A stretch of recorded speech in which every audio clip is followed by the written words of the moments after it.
pari, kasali sa kaunlaran, katatagan, kalakasan sa sarili at paninindigan.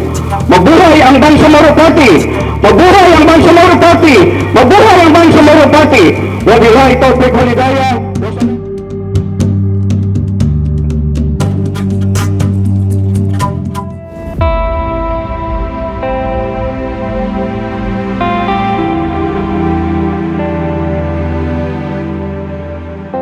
Basilan Bapa Provincial Assembly, because I am also inviting each and every one of them to welcome our dignitaries, our VIPs from the regional level or from the Central Committee, no less than our very own Chairman and Chairman of the Central Committee MNLF, and Bapa President Dato Muslimin Sema.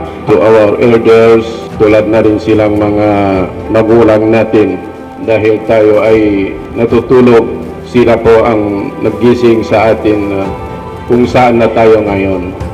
Ito ang vehicle, ito ang platform, ito ang sasakyan ng Moro National Liberation Front, bagong sasakyan ng Moro National Liberation Front para ma-continue ang struggle, para ma-continue ang jihad to achieve our hula bangsa agama. Nakita po ninyo ang Bapa kasali ang lahat.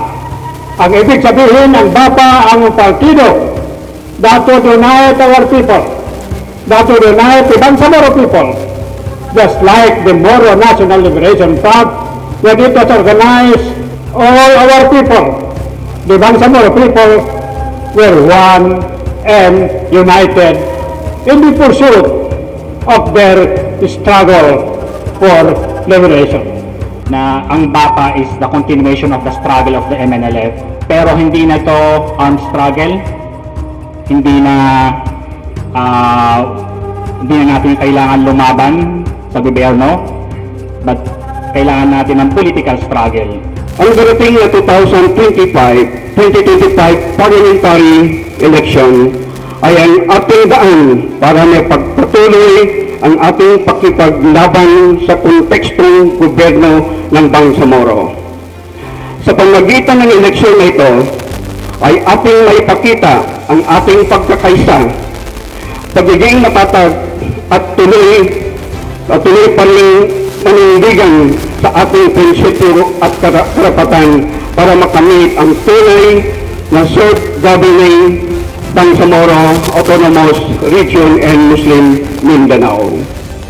Ang ating lamang ay lahat sana tayo ay makilahok at maging aktibo sa makasaysayang proseso na ito, dahil ito ang maging kauna-unahang Bangsamoro parliamentary election na magaganap sa Bangsamoro Autonomous Region and Muslim Mindanao. Ito anya ang magiging bagong sandata natin sa pag-demand natin, sa pagkuha natin ng kagustuhan natin para sa kapayapaan, total peace, para sa magandang kinabukabuhayan ng ating mga kapatid. Kinakailangan makasali tayo sa pamamahala ng Bangsamoro Autonomous Region and Muslim Mindanao. Kaya, itong ginagawa natin ngayon ay para tayong bumabalik doon sa pag-organisa ng pwersa natin noon, 1970s, na kinakailangan maglakad tayo, kausapin natin si Bapa doon sa kasulok-sulukan ng ating mga bukirin at paintindi sa kanila ang kahalagaan ng paglaban. Ito ay continuation ng ating pakikipaglaban sa pamamagitan ng peaceful means, yung walang sandata, walang bomba. Pero ang bomba natin is a political party, our political party. Ito ang ating baril, ito ang ating machine gun, ito ang ating sandata ng malaki. Itong political party.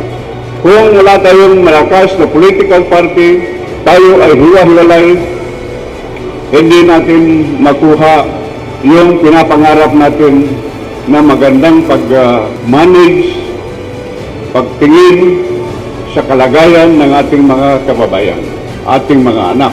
So ito ang fondasyon ng pagtatatag ng ating political party.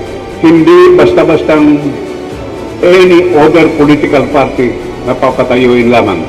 Ito ay mula sa dugo, mula sa pawis, mula sa pagod ng ating mga kapatid noon.